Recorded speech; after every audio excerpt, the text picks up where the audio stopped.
Welcome back, everyone, to another episode of I Can Do This All Day. Day in the Part-Time Adventure. That's Mark, the Resident Jedi. Hello there. Suckered into it again, much like Sigourney Weaver. Today, as we continue through our scary movie month, we are going into another movie, but we added an S, and that S stands for Space Marines. Today, we're talking aliens. James Cameron and his follow-up to the Ridley Scott 1979 classic. We're checking out Aliens this week. Any expectations going into this movie, knowing that I kind of gave you almost like a Terminator 2 preface that you might like this better. So what did you think kind of going in? I went in with that bias that I expected this to be better than the first one. You were so geeked. Oh, Aliens is so much better than Alien. Oh, you got to watch the second one. That's why we're doing two of the same movie franchises in a matter of weeks, which some may say is lazy. We call it thorough. I came into it like guns a-blazing, if you will, like excited to see what kind of changes or difference there would be, expecting substantive changes. I literally had not seen an alien movie until that first one. I'm not a horror movie person, but I am a sci-fi person. And I think that first alien movie was much more sci-fi than horror. Maybe like a sci-fi suspense. It reminded me a lot of The Thing, the first Alien. And in some ways, I liked it better than The Thing because you got to see the monster and it wasn't a bunch of squiggled out 3D print goo. Did you have any inkling leaving this that was it sci-fi? Was it horror? Was it something else? Was it an action movie? Well, I think it's a sci-fi.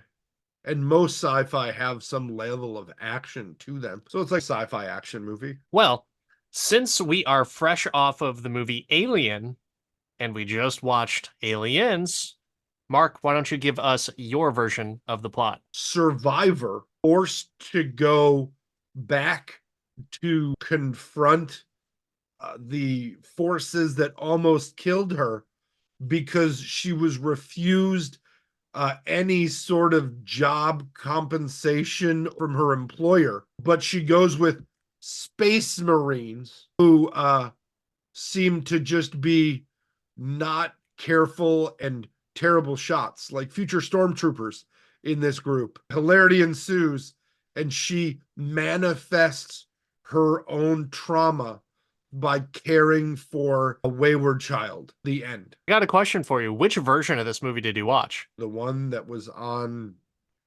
whatever streaming service I watched it on. Okay, so it was a theatrical cut. If you were not aware, there is a director's cut. And you know how James Cameron is with his movies. He's pretty long in his movies anyways, so just imagine a director's cut of this. And if I'm not mistaken, this movie was over 2 hours. So with the director's cut, I think it adds it up to like 2.5, 2 hours 45. You know, any interest in seeing that? After our podcast, I did watch the director's or the extended cut of The Fall Guy. Don't think I'm going to watch the director's cut of Aliens anytime soon. But you never know. You tell me, Dan, what am I missing out on with this director's cut? There's an alternate opening scene to where they're on LV-426 doing colony shit, and then something happens. Not seeing this movie in a very long time, watching the director's cut after seeing the theatrical cut dozens of times, it's a little bit eye-opening for me because, like, oh yeah, there was another level to this story, but we didn't see it in the theatrical cut. So there's that. You also see part of Ripley's case, I guess, being judged. And so she's cleared of any wrongdoing, but then, you know, she can't do any shit for work. So I don't know if you remember Hicks or Hudson saying that they had sentries. So they set up these sentry guns, and there's a scene where the sentry guns are going off because the aliens are starting to invade. So that was kind of a cool little scene right there. But I know I'm missing some other stuff, but that's pretty much it from what I remember. The audience can just put it in the chat what you missed. I'm sure they're really excited to call out all of the things that you missed. There have been way more things that we've missed and they don't call out. And then there have been more, like, surprisingly, alarmingly more things that they'll point out if they just read the little caption underneath the videos that we put for like our shorts and and our reels and stuff, if they just would read that, it would make a whole lot more sense. Reads So, captions. No, but you watch, ah, the whole reason of watching something is to not have to read. This is, yeah. didn't you watch Idiocracy or was it just me? I wish I didn't. I wish I didn't watch that Oh, movie. It wasn't that bad. It wasn't that bad, but hey. But yeah, people thought that's it was. that's kind of where we're at for Aliens. We still get a good use of horror and practical effects. Would you agree? I think that the suspense layer is still there. The practical effects are, solid. I think the aliens look better or cooler. But that's just, because of a passage of time. And I think Star Wars happened, so practical effects got much better in between these two movies. The 80s were so great with practical effects that I'm sure would lean well into this film. Oh, we should just do a podcast of great 80s special effects. By great, I mean terrible. But I thought that they looked the same or better. And I'm a sucker for practical effects. So we didn't talk about the ratings of this movie. So going into this, this had a 8.4 on IMDb and 94% on Rotten Tomatoes. And Metacritic, who is always baffling me, 84% on Metacritic. 90% of Google users like this movie. So it seems like the stats are there. And it seems like it's a better movie, but is this a better movie? I think I want to talk about this in a little bit of a different way, and we'll just kind of talk about some major talking points and just open up the floodgates as to what our thoughts were as we were watching the movie and how we're feeling. Let's go. But up first, Ripley. So Ellen Ripley, played by Sigourney Weaver, back in her title role. Is she the ultimate badass? She's always viewed in pop culture as like, oh, one of the strongest female leads, or is she just like a space mom, like a revamped Jane Jetson space mom? I don't think that she's Jane Jetson-y, but I also find it really interesting that she gets like Rodney Dangerfield levels of no respect. No respect, right? Like, shut up. You don't know anything. Oh, I'm the only one alive twice now, right? And y'all are just dipshits. Nowhere near a badass as would be portrayed now, but I guess for the way they allowed women to be portrayed in movies in the late 70s and early 80s, heavy levels of badassery. She did wield a futuristic forklift like a boss, right? And She showed those shoot guys. that gun. Yeah. I'll load the truck. I think that scene was kind of playful because she knows that she's viewed as just a female. And even though this is 57 years later in the future, you would think that maybe women got a little bit more respect or maybe just any level of respect more than what she had 57 years ago. But no, she's aware of that. And so she does the whole forklift thing. She does her little show off. And then she throws in this nice little jab. Like, I think this little performance and delivery of her line was pretty cute because she's just like, where do you want it? So the guys are just laughing. It's like, yep, you can fucking take this box or whatever I'm picking up with this thing and shove it right up your ass because I'm a lady and I don't need any help. Yeah, I understand why she celebrated. Let's put it that way. So definitely not Jane Jetson, but not quite Linda Hamilton in Terminator 2. Sure. Well, I would say like there is a little bit of a more motherly nature. And one of the things that was cut out of the director's cut is she finds out about her daughter already being dead. So there's actually kind of a reason why Newt and her kind of gravitate towards each other because there's it's kind of like filling that little void of like my daughter's dead. She was 66 years old and she died and I never saw her again. It was nice to be able to have the kid and have someone to look after her without making it seem like she's completely full blown adopted her within 10 minutes. You know what I mean? Like this seems believable as opposed to just like, oh yeah, a woman's supposed to take care of a kid. I don't know. Any thoughts on that? When did they do the my daughter died piece? That was in the The director's cut. director's cut? Okay. Yeah. Because that's exactly what the movie seemed like. Oh, child, I shall take care of it. I'll save you from these aliens. Couldn't save any of my crew, but I'll save you. All I saw it was like rocking in a corner with her with her issues, right? Yeah. It's and that's not good. That's a terrible way to portray somebody that's been through trauma. I mean, how else do you portray someone who's been through trauma? Aren't they kind of in that same type of physical state? They are. I don't know. You don't like accuracy? I don't like sad. It's sad. You know, these are pretend movies, Mark, and these are just actors You say that till portraying. something comes bursting from your chest. Yeah. Well, with a practical effect, you might think it's real. Oh, But so I, going into kind of like the whole practical effects and the xenomorph specifically, so we went from Alien, one alien in the previous movie, to a plethora of aliens. Walk me through what you were thinking when you saw the amount of aliens and what was happening. so first of all, how many settlers were there? Because it's like one alien per stomach, right? Kind of, sort of, yeah. That's what they And were talking about. I think Bishop or someone was talking about, like, yeah, at least one egg per settler that were there, or there were a colonizers. shit ton of eggs with Mama Alien.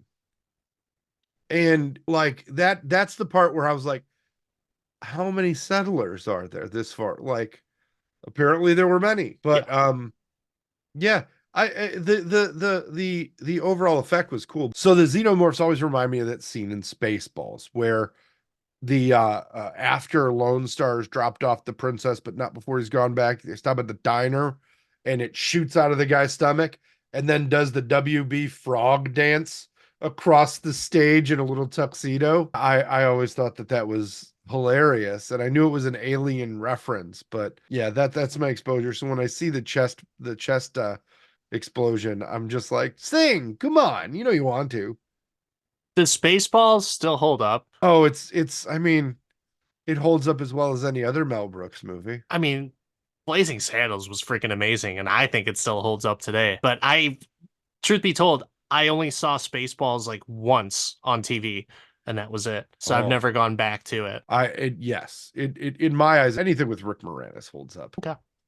I'll have to check it out one day. Maybe for the podcast. Who knows? Oh, perhaps. But yeah, I mean, are you scared by the aliens? Are you kind of surprised by the amount of aliens that are in this movie? I was surprisingly not scared in this movie. There's jumpies in it, right? There's those surprise moments, but it's not like the I'm not a big gore person, and they're not gory per se. I know they burst out of a chest. That's kind of the opposite of not being gory, but it's like it's fake. I think the threat of them is very cool in the movie. I also think that the Space Marines are well ill prepared or able to handle them. Like talk about useless fighting force. Well, okay. So there are some factors into that. Oh, please defend the Space Marines. I will. So right off the bat, they're a ragtag bunch of losers. They do not seem like tough hombres as Carter J. Burke would describe them. They may be tough, but they're just ragtag. They're all just kind of thrown together. So I think they were just thinking this was going to be a bug hunt. Even Hudson, Bill Paxton asked, like, is this going to be another bug hunt, sir? And so they just automatically thought, like, yep, bug hunt, nothing threatening whatsoever. We'll be fine. And they never really experienced anything like those things, right? So can we blame them for getting their asses kicked by these super fast aliens that have acid for blood? I don't know, man. I mean, they basically turned into alien snacks. They were not formidable by any means. Ripley picking up one of their guns was more effective than any of them. I don't know, man. You got Vasquez and Drake that were leading the charge with the gunfire underneath the nuclear reactor, essentially. But there's a lot of reasons as to why they weren't tactically ready and they failed miserably. Yeah, the list is Aliens, long. man. List What is can you long. do? Bring better fighting forces. In this grimy, dirty universe, right? It's not like they're like Star Trek where it's all pristine and the future is clean and we don't need weapons like this are fighting forces. We have phasers. Nope, they're using fucking bullets in space. Oh, another thing that they missed out on the uh, theatrical cut. So in the director's cut, there's a scene that Bill Paxton, just goes on for like 35 seconds and lists off to Ripley all the badass shit and weaponry that they have on the ship. So it's funny that you were talking about that stuff because they totally talked about it in the director's cut. You just didn't get a chance to hear it. I'm okay with that though. I'm okay. Yeah. I'm good. I'm good. You know, the one thing about this movie that did not impress me was the iconic rifle. The look of it's cool enough, but it wasn't magic. It didn't it I No? don't know.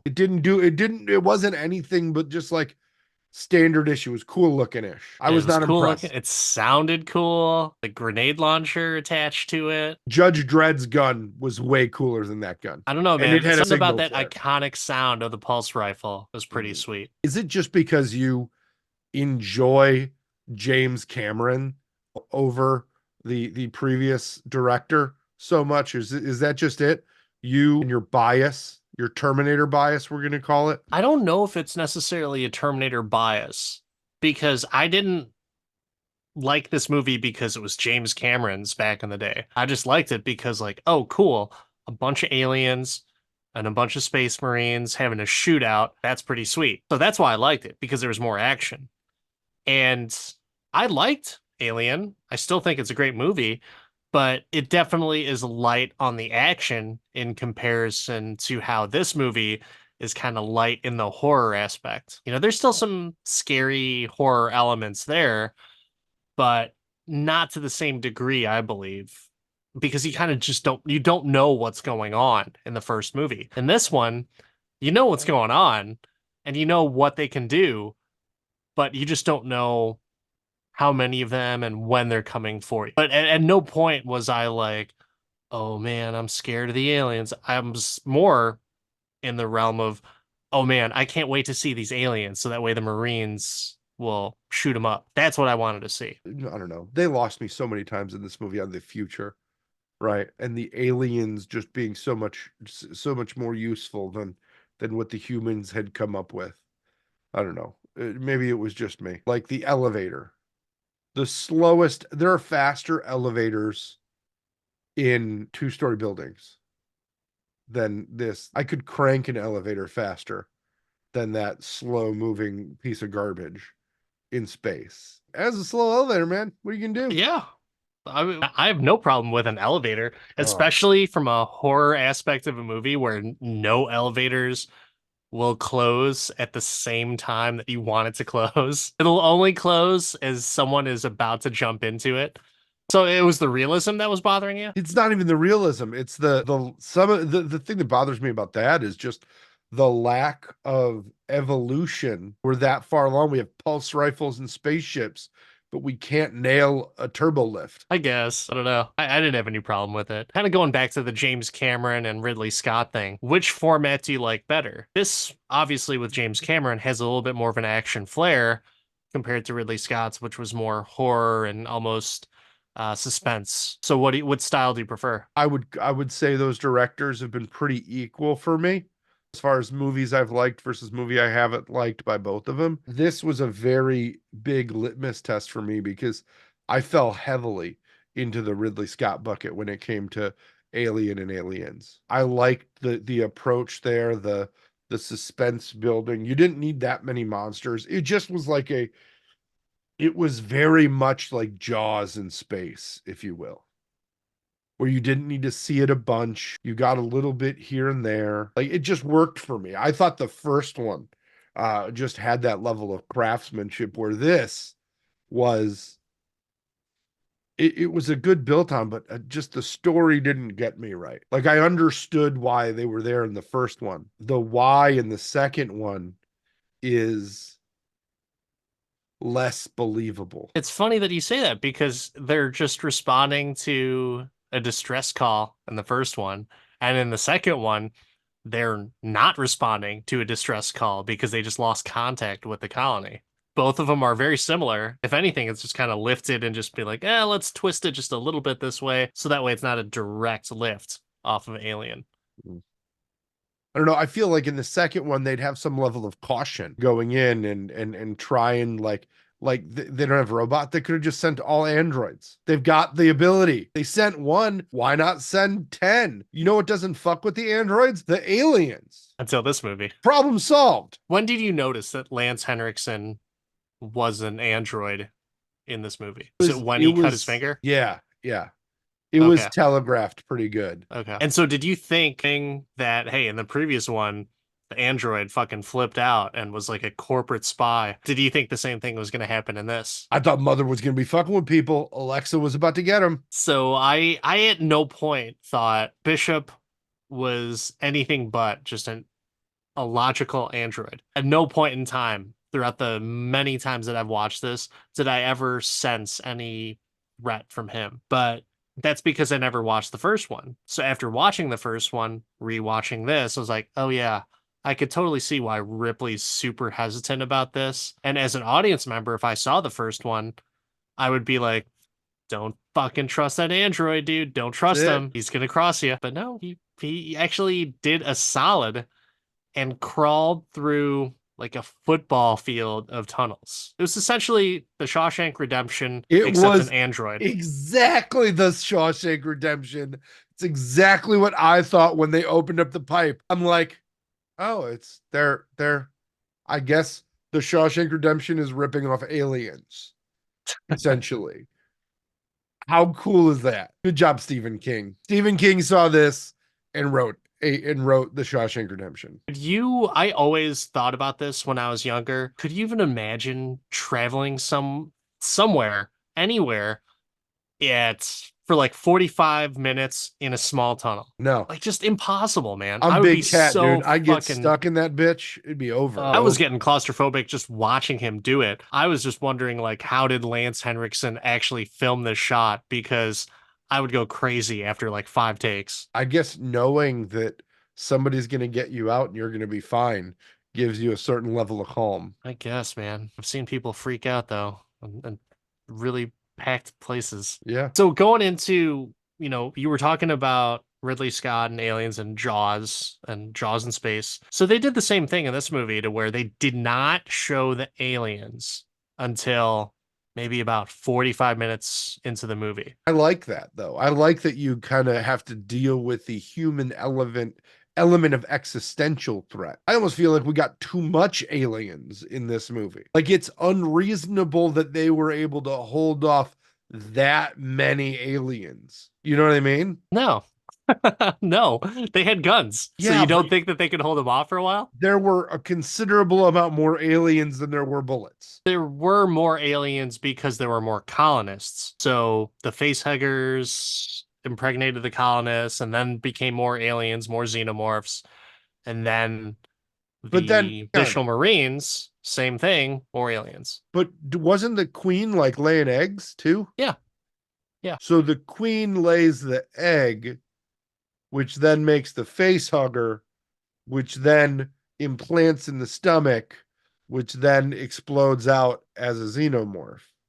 correct. And we didn't see a queen in the first one. It was only one alien because it was old eggs. But when you were talking about just too much aliens for the amount of people that were there, I want to talk really quickly about Newt and Ripley. So is this the best time to adopt a child during an like alien invasion of a planet? Is this what you really want to do? Dude, I don't know how I feel about this kid in this movie. I liked it in a way, but like the kid wasn't gonna survive. The kid, when she went back into the guts of the thing for the kid wouldn't be there. The kid got eaten.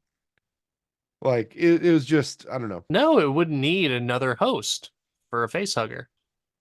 Do you think during that time frame did Newt have a facehugger and we just didn't see it? Well, don't we got to watch like Alien 3 for that I to mean, we find could, out? but what are your thoughts just based off of, I don't see why not. But she'd be passed out. yeah, what she So no. was for a little bit? Mm.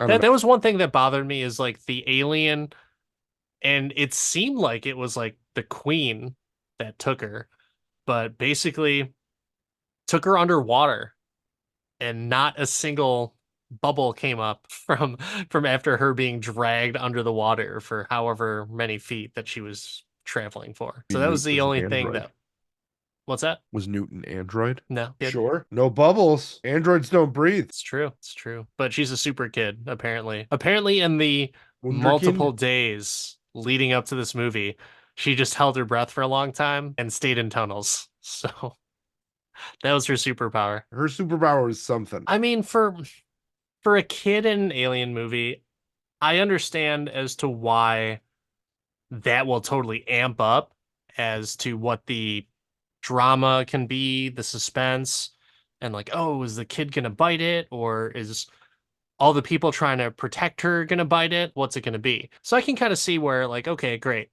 throw in a kid there, it shifts the dynamic, right? Now there's a whole lot of risk for everyone involved, not just the adult characters. So I'm okay with it. I'm not really particularly fond of Carrie Henn, who plays Newt. I don't know if she does anything now. Maybe she does some conventions, but child actors, man, hey, what can you do? Sometimes they're great. Sometimes they're Jake Lloyd. Who was amazing in Jingle All the Way. Ooh, it was pretty good, Uh, but not so much in episode one. Um, the human aspect of things, I can't end this episode without talking about the Marines in detail because there was something about this movie and the names of the Marines and their characters that just stuck with me ever since I saw this when I was 6 years old. So, right off the bat, and tell me if you thought anything of this name or was even aware. So, yeah. do you know who Wierzbowski is? No. Okay. So you shouldn't.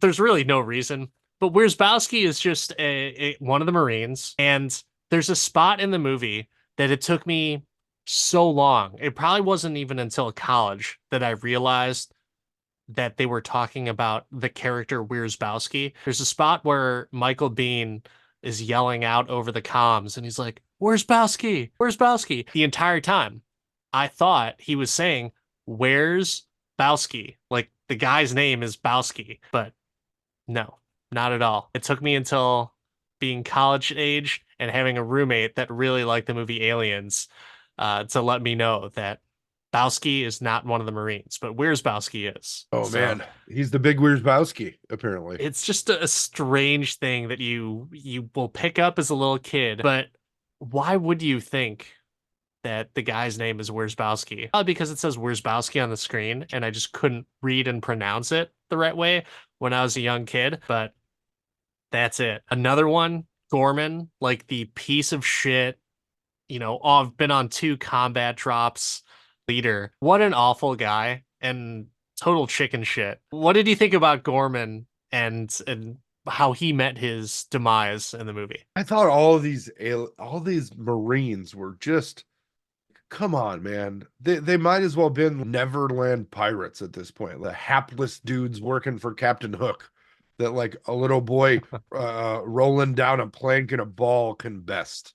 Like, just so lame. So much just unchecked masculinity that is not toxic to aliens. It's just toxic to their health. So Gorman is portrayed as like kind of just this piece of shit leader that even the Marines are just like, I can't believe we're going into battle and this guy's at the helm of things. This guy doesn't know shit. But Gorman does kind of redeem himself where they're going through the air ducts and he goes back for Vaxa or goes back for Vasquez Vasquez. and sets off the grenade charge, which all the grenade charges are super strong and almost nuclear strength. Those futuristic weapons will always have the technology first and all the Uh, glory before elevators. you got to work out for that military industrial complex. Speaking of working out, so Jeanette Goldstein is the actress who played Vasquez.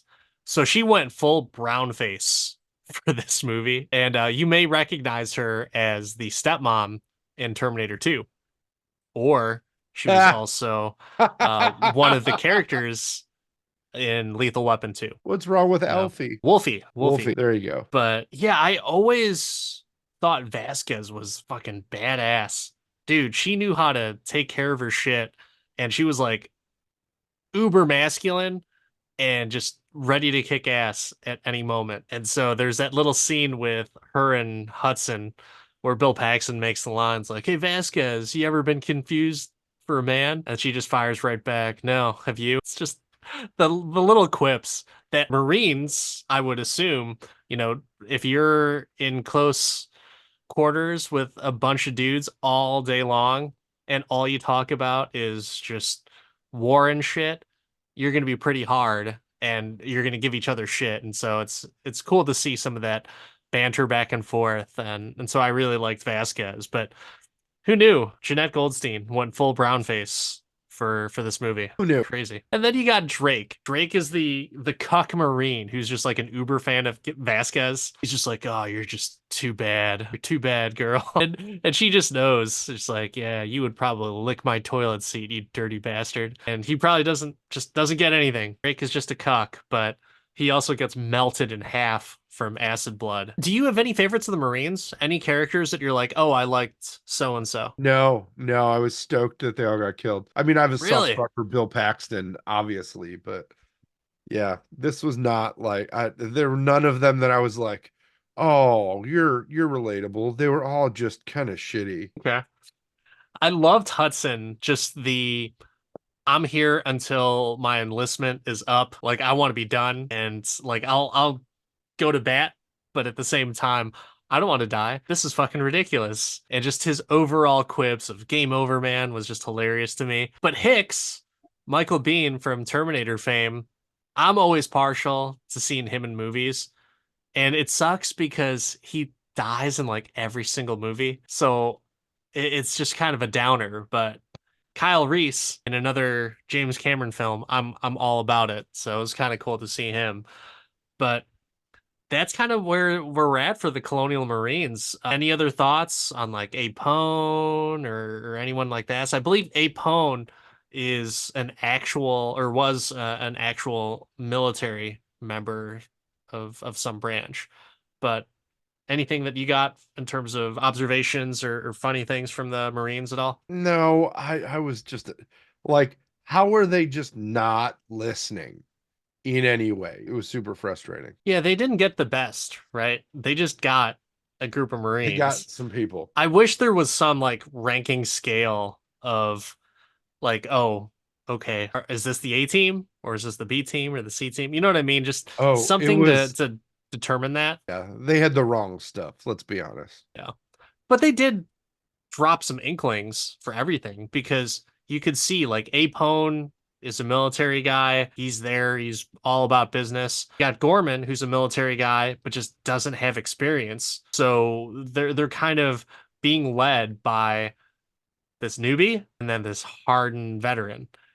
Whereas you got like a whole bunch of other people in the entire core. You know, Vasquez is a badass, Drake is a badass, but everyone else is kind of just there going through the motions. So you don't know who's a badass or not. But Hudson does get his swan song, and he does go pretty hard in his death scene. So it was at least kind of cool to see him be redeemed as a character and as a person, and he just goes down fighting as opposed to just being like a chicken shit and getting melted or something. Getting melted. Yeah,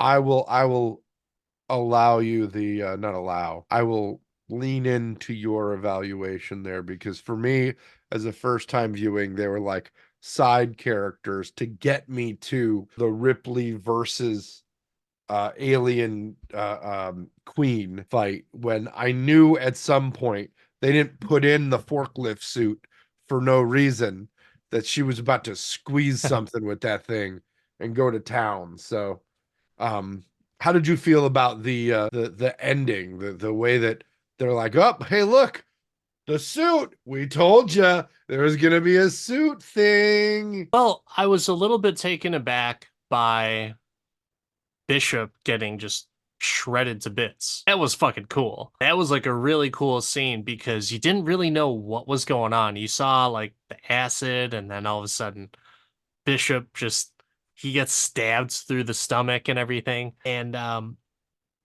yeah, I think that was just like a really cool visual. It still, I wouldn't say haunts me to this day, but it's a very strong visual. Whenever you see someone like just cackling up some like creamy white liquid, it's not going to sit right. So at least that added to kind of like that little horror aspect as to what's going on with this. Why is this happening? Especially because I didn't see the first movie first. But yeah, was I surprised by the little forklift suit? No, I thought it was clever because you had to find a way to where, like, okay, a gun can't take the alien out. That's just super unfair. So how can we make this a little bit more threatening for our main character and not 100% sure that they're going to live through it? I thought that was really sweet. You have the the overall mechanism, which is kind of blocking the little secondary mouth that pops out. So I'm down with it. I'm fine. Are you feeling like this is kind of like a cheesy,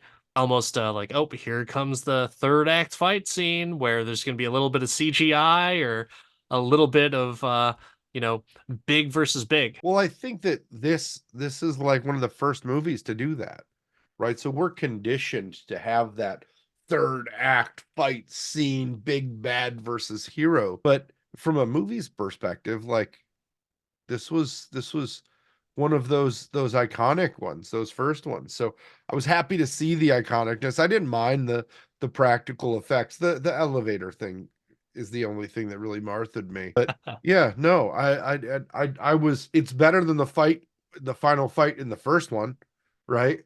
With the obvious person in sweatpants. But yeah, it was good. It was as good as it should have been for when this movie was made, for sure. What about some of the one-liners in this movie? Anything that was quotable to you? I mean, everybody's heard the Bill Paxton one, over and over again, but I mean, I don't know. It was very 80s in that way, where they had a couple good one-liners. You know that they were trying to throw in to get them to resonate. What about you? What's your favorite one? You've seen this movie so many times. So many times, and it's always like the most pointless little quotes that I remember from it. And that's how you know I really like a movie, is if I remember like the stupid quotes and I have the most joy out of those. So Where's Bowski? Just Michael Biehn yelling out Where's Bowski is one of my favorite things to say. And of course my family doesn't get it, but my college roommate does. So occasionally we'll send texts to each other. We'll just, whenever we see each other, we'll just kind of ask, like, where's Bowski? Is he here? But uh, little things like that. The time when Hicks pulls out a shotgun and says, I like to keep these for close encounters. And then he cocks the shotgun, totally 80s. And Frost is like, I heard that. Too many to list and too trivial for people to really care about. But if anyone likes to quote random movie things, uh, hey, send it to us. Comment below in the video with your favorite random trivial quote from an Aliens movie. I'm here for it. He's here for it. I love it. I love it. Yeah. So we've talked about the movie. We've talked about your likes. We've talked about your dislikes. You haven't mentioned anything in this Marthing you. No, Martha did not play a factor in this movie. At no point was I thinking like, what the fuck is this bullshit? Like, this doesn't hold up whatsoever. No, I think it still holds up. Yeah, there's a little bit of dated uh CGI in it, but I'm fine. I'm good. There's nothing really to Martha me about this movie, and I'm fine with that. I'm gonna stick with it. I'm not gonna try and point out something that is really not so bad and make it something it's not. It's not so bad. I'm glad. I'm glad that this movie still holds up for you from your youth. So that brings me to a very important question when it comes to Aliens, to see if it really does stand up. Dan, when it comes to this movie, can you do it all day? I've been super surprised with some of my rewatches on a lot of movies to where I realize that like, I can't do it all day. This isn't one of them. This still holds up, man. The action, the ridiculous, ridiculous, just alien plot points of everything. And Paul Reiser as a scumbag businessman. He just is perfect for this role. So I think they nail it from all the different characters. I think they really nail the Marines and their kind of bravado and almost just sheer idiocracy, if you will, because they think that they're just going on this little bug hunt, that they're just going through the motions, and then they get just their world gets fucked. And so I kind of like those circumstances. And whenever the good guys are kind of their backs are up against the ropes, and like, how are they going to get out of this? They pull some shit out of their ass, and that's totally 80s, and I'm perfectly fine with it. But yes, I can do this all day, whether you consider it science fiction or action or horror or all three, or maybe none of the above. I can do it all day. But Mark, I got to return the favor and ask that question. When it comes to aliens, can you do this all day? No. No, I like the first one better. And maybe it's because I don't have Wow. a nostalgic grab to it. But if I were to rewatch one of these movies, it'd be the first one, not the second. Interesting. I do want to like keep watching them. Like I'm game to check out Alien 3, though from what I understand, Alien 3 is retconned because there's something else that came in or whatever. I don't know the Alien universe yet. I haven't you Googleized it to really understand it in that way. But yeah, this isn't like on my now I'm going to watch this all the time. I was more annoyed at the length and bulk of this movie. So when you're like, oh, there's a director's cut with more, I was like, I'm glad I didn't watch that shit because it would have just annoyed me at the length. The first one I thought was tight and it did what it needed to do as far as building some suspense and some fear, but not fear in like a like reacting to gore way, just in being not knowing what's coming next. And I like that. That's the kind of scary movie that I appreciate in a big way, right? Not the axe murderer, but the like, are they going to make it in or out? What's the mystery? How are we? What's going on and what should they expect? So I haven't rewatched Alien yet, but of the two after first viewing, Alien over Aliens for me. That is a surprise. I did not expect that to happen. I figured that you would go into this with almost like the Terminator 2 bias. And this was kind of just like a remake, if you will, of the first movie. If you never watched the first movie, you could figure it out. And it kind of Mm-hmm. followed the same type of formula. So call it imitation, call it copying, call it ripping them off. Hey, still a solid movie in my opinion. But yeah, that kind of falls the way that it does sometimes, where sometimes we surprise ourselves with how we rank and what we think we can do all day and what we can't. But until next time, I'm Dan the Part-Time Avenger. That's Mark the Resident Jedi. Don't forget to let us know what you think, Alien or Aliens, or Alien 3 or Alien Resurrection or whatever the hell the other ones are. Let us know. Let us know if you want to see another Aliens episode. We might get to it, we might not. But like, subscribe, download. You can listen if you want. Hit us up on all the socials. I Can Do This All Day podcast at everything. And thank you for listening. And watch out for the face huggers. Game over, man.